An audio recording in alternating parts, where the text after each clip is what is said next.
bila disandingkan dengan Islam dikatakan sama, saya kurang mengerti samanya dari mana. Karena cara pandangnya masih sangat sempit, cocok logi, nah, ada mirip-mirip, dibilang sumbernya sama. Dari zaman ke zaman konsisten menurunkan nabi-nabi. Tetapi kok tiba-tiba Allah turun sendiri? Hal ini menunjukkan ketidakkonsistensinya Allah.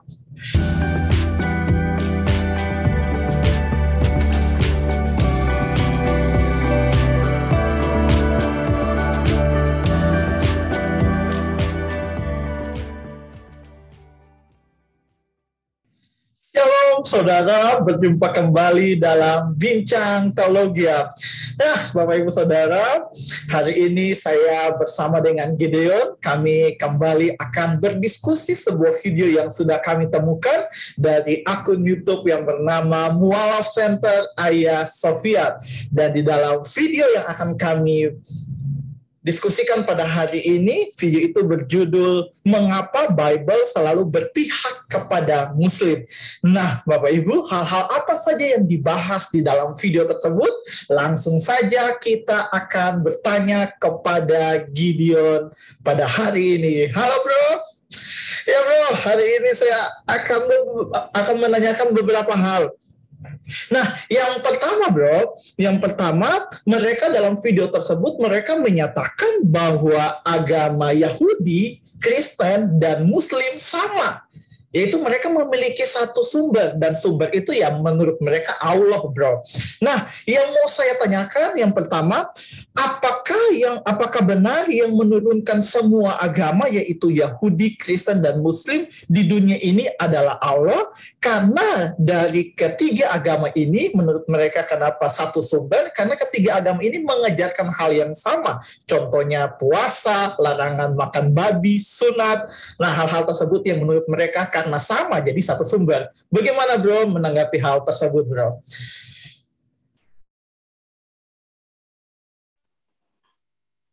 Iya. Jadi kalau Kristen dan Yahudi, saya sedikit memahami, memiliki keserupaan. Karena Yahudi memegang kitab Tanakh sebagai kitab suci. Ya. Kristen juga memegang Tanakh, ditambah progresivitas Yesus sebagai Mesias, yaitu Injil sinoptik dan surat-surat di Perjanjian Baru. Pahami bahwa ada keserupaan antara Yahudi dengan kekristenan. Hanya saja Yahudi tidak percaya kepada Yesus. Itu bedanya. Nah, kalau bila disandingkan dengan Islam dikatakan sama, saya kurang mengerti samanya dari mana. Kalau saja hanya masalah ada tulisan tentang berbuat baik, ada tulisan tentang puasa, itu tidak menjadikan hal itu sama gitu. Ya.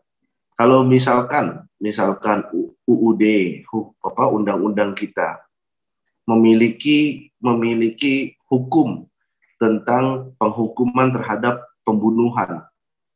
Apakah berarti orang lain yang memiliki hukuman terhadap pembunuhan, tindakan kriminal, itu hukumnya sama? Mereka juga berlandaskan pada UUD. Berarti orang Singapura, orang Thailand, orang Malaysia, semua berlandaskan kepada UUD. Ini pertanyaan saya.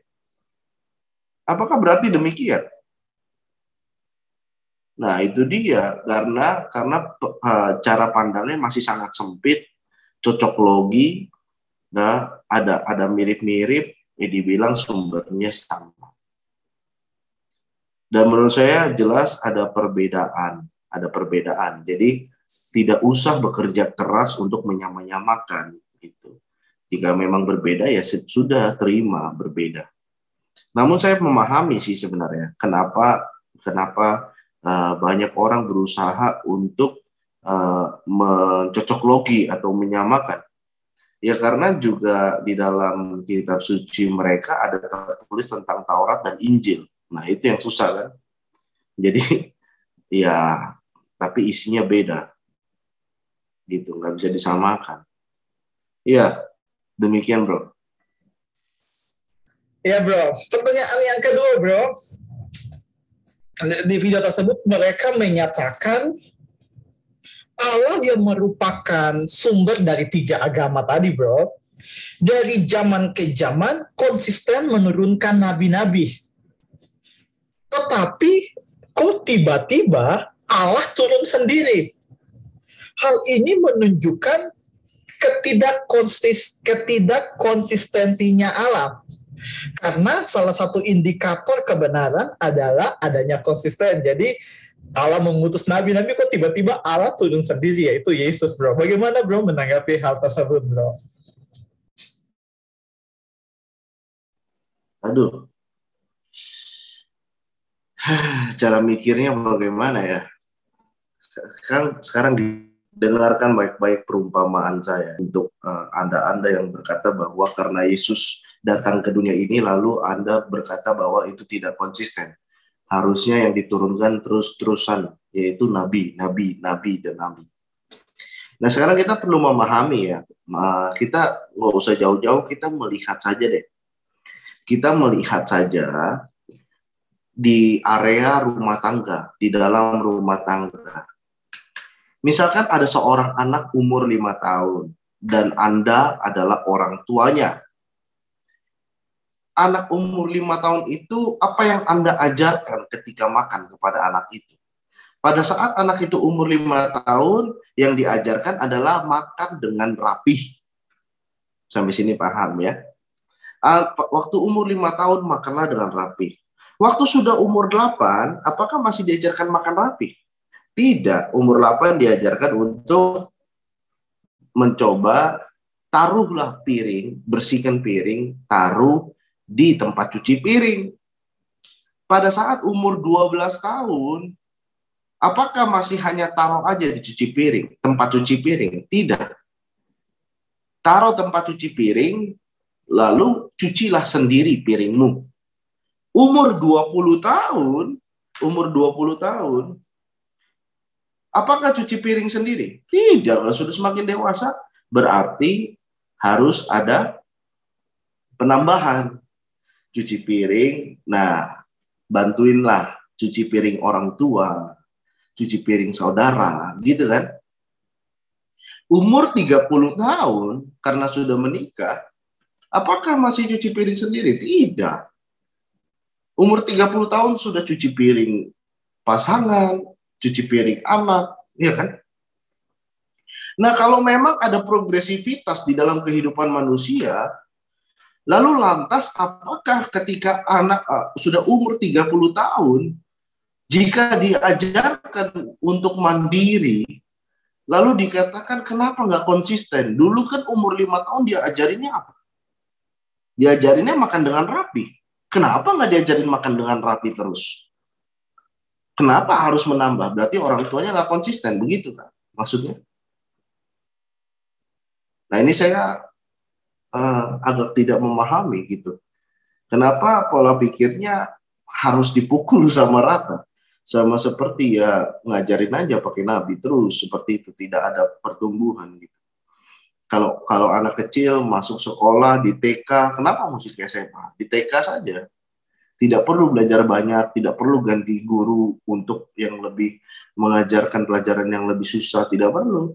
Nggak konsisten itu. Jadi menurut saya seperti itu. Lantas mengapa menjadi masalah? Ya menjadi masalah karena mereka berbincang dengan keadaan hati yang bukan netral. Mereka sudah berbincang memang dengan keadaan hati untuk menolak Yesus. Jadi nggak bisa yang namanya kalau nggak bersikap netral, itu mengkaji itu nggak bisa. Karena di sini udah ada nih, kayak supporter bola gitu. Di sini saya mau dukung A. Ya kalau supporter bola cocok. Tapi kalau untuk mengkaji ilmiah nggak bisa, harus netral. Kalau mau lihat, oh ternyata jalannya begini yang dimaksudkan. Ya kalau otakmu udah menolak tulisan apapun di situ, kamu sudah bilang ini salah, ini salah, ini salah. Gitu. Ya, jadi demikian, bro. Ya bro, pertanyaan yang ketiga bro. Mereka menyatakan bahwa ini konsep yang blunder, yaitu konsep yang dimana Allah datang sendiri secara langsung. Karena kalau ditanya balik lagi, Tuhan sudah jadi manusia, apa bisa balik lagi jadi Tuhan? Kata mereka, ini satu masalah yang sangat besar gitu bro. Gimana bro menanggapi ini kembali bro? Iya, nggak apa-apa. Kan bagi mereka masalah. Tapi untuk bagi orang Kristen yang benar-benar belajar, tidak menjadi masalah. Karena mengerti yang namanya kesatuan hipostatik dari Yesus. Jadi menurut saya kalau saya jelaskan kesatuan hipostatik terlalu panjang. Lebih baik, alangkah baiknya belajar dulu aja kesatuan hipostatik. Nah yang jelas di mana Yesus telah mengambil rupa sebagai Allah manusia, dia tetap mati sebagai Allah manusia, bangkit sebagai Allah manusia, dan tetap naik ke sorga sebagai Allah manusia. Itu tetap seperti itu. Jadi memang nggak pernah kehilangan kedudukan kealahannya. Jadi kenapa mesti bilang harus dipukul sama rata? Lo jadi manusia, berarti dia bukan Allah. Nggak bisa. Karena kan kitab Anda sendiri juga mengatakan bahwa Isa adalah kalimatullah. Gitu kan. Ada nggak ciptaan lain yang dikatakan kalimatullah? Ya, jadi menurut saya pertanyaan ini karena memang kekurangan informasi aja sih. Dan menjadi masalah bagi mereka karena mereka kurang informasi aja. Demikian, bro. Ya bro, pertanyaan yang terakhir bro. Mereka menyatakan bahwa kalau Tuhan menjadi manusia pada saat itu, lalu siapa yang bertugas untuk menghidupkan, mematikan manusia, dan menciptakan pada saat yang sama ketika Yesus ada di dunia itu, bro? Gimana, bro? Iya, sama lah seperti tadi. Pahami dulu tentang Tritunggal itu apa. Iya. Nah, sekarang saya mau tanya kepada Anda. Kalau Anda percaya kepada Allah, waktu penciptaan Allah bersabda, ada nggak kekuatan Allah yang keluar dari Allah? Kekuatan Allah, kuasa Allah keluar nggak? Atau di situ-situ aja? Alam semesta ini disentuh nggak oleh kuasanya Allah? Kalau disentuh oleh kuasanya Allah, oleh kalimatullah, oleh firman Allah, oleh sabda Allah, apakah berarti di sorga nggak ada Allahnya? Jadi saya tanya balik, jawab aja. Ya. Saya jujur ya tidak mengerti pertanyaan-pertanyaan ini kenapa bisa berasal dari beliau-beliau mengeluarkan statement dasarnya apa juga saya nggak mengerti sebenarnya. Ya karena sebenarnya kalau Anda tahu untuk mengobservasi itu adalah bagian penting dari sebuah penelitian atau pengkajian. Tentu Anda akan melakukan observasi terlebih dahulu, tidak sembarang bicara mengambil kesimpulan tanpa observasi yang baik. Gini lah, pertanyaan tadi itu sama aja gini.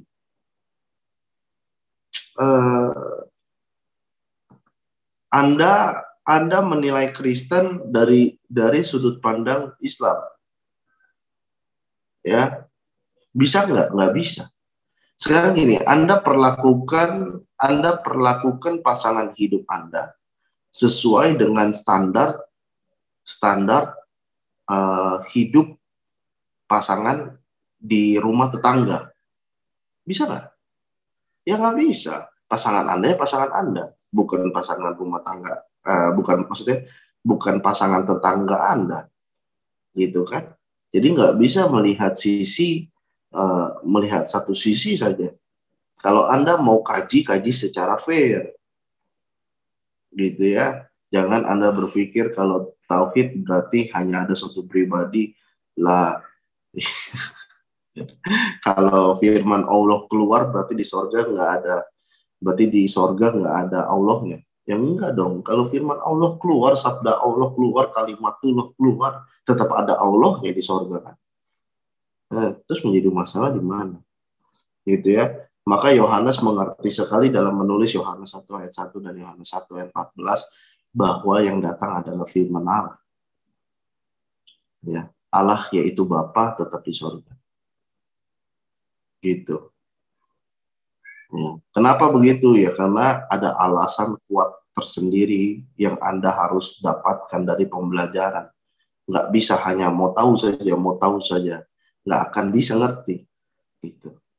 Kenapa Yohanes bisa menyebutkan bahwa pada awal mulanya adalah firman itu bersama-sama dengan Allah. Kenapa Yesus nggak dibilang Roh Kudus? Kenapa Yesus dikatakan firman? Nah, itu Anda harus ada pelajaran lagi. Itulah cara untuk mengobservasi gitu. Jadi jangan asal baca ayat terus menurut pemikiran Anda salah, apalagi didukung oleh keyakinan Anda yang Anda anggap beroposisi dengan kekristenan. Ya sekarang gini lah Pak, gini ya, kita agama berbeda, boleh gitu kan. Tetapi semakin Anda memperlakukan agama lain dengan ketidakhormatan, dengan ketidakbaikan, itu akan semakin terlihat buah dari agama yang Anda yakini. Ya, sama seperti orang Kristen. Jangan ngakunya Kristen gitu ya, tapi buahnya ternyata jelek. Nah, itu juga orang Kristen, meskipun dia beragama Kristen, kita tetap juga tegur pasti gitu kan. Ya, sama seperti itulah. Jadi memang segala sesuatu pembelajaran itu harus dipakai dalam pengkajian yang memang sifatnya netral. Gitu. Demikianlah, Bro. Ya bro, thank you bro sudah menjawab setiap pertanyaan pada hari ini dan saya melihat dari pihak mereka ya bro. Padahal mereka adalah kalau dilihat dari percakapan mereka tuh bahwa mereka menyebut diri mereka kristolog, dokter, pengajar, penulis buku. Artinya mereka orang-orang pintar, tetapi kenapa mereka nggak mampu untuk mengobservasi lebih lagi supaya dapatkan hasil yang lebih baik lagi untuk dipertanyakan gitu ya bro. Nah bro, bagaimana bro menanggapi hal tersebut sekaligus bro boleh memberikan pernyataan penutup untuk video ini bro. Silakan bro. Iya. Gini loh bro, kita harus pahami ya. Kita harus pahami bahwa setiap manusia bisa aja membual. Contohnya, saya contohkan. Saya adalah seorang pemain bola yang terhebat di Indonesia. Saya bisa aja saya katakan itu. Siapa kamu? Apa pekerjaan kamu? Iya, saya pemain bola paling hebat di Indonesia. Ternyata waktu begitu ketemu dengan pemain-pemain tim nasional Indonesia, saya main. Wah, saya dihabisi di situ. skor kalah telak. Bisa kalah telak 15-0, 20-0 kali gitu kan. Namun kan kenyataannya saya bisa aja membual. Saya berkata bahwa saya adalah pemain bola yang sangat hebat. Tapi kan di mana ketika dipertemukan yang memang dengan orang yang berkompeten, kelihatan akhirnya. Itu. Dan ya kita perlu berhati-hatilah dengan telinga kita dalam mendengar. Juga ketika mendengar kita perlu berhati-hati dengan hati kita. Memang terkadang ketika kita mendengar sesuatu yang mungkin berbeda dengan keyakinan kita akan lebih cepat merasa emosi. Tapi kita harus pahami bahwa namanya amarah yang sia-sia, amarah yang tidak berdasarkan kasih, itu ditentang oleh Allah sendiri. Jadi kita juga perlu membatasi dan memaklumi mereka-mereka ini karena mereka harus mendapatkan pemahamannya. Dan kita tidak boleh sebagai orang Kristen tidak boleh menginjak-injak atau menyakiti perasaan orang-orang yang memiliki agama yang lain. Demikianlah bro pesan dari saya. Ya, thank you bro untuk hari ini dan untuk setiap Bapak Ibu Saudara, kalau Bapak Ibu Saudara diberkati dengan video ini, jangan lupa untuk share kepada setiap orang yang Bapak Ibu Saudara kenal supaya semakin banyak orang yang diberkati, dan juga Bapak Ibu jangan lupa untuk subscribe dan juga komentar, atau mau bertanya boleh bertanya pada kolom komentar. Sampai ketemu lagi, Tuhan Yesus memberkati.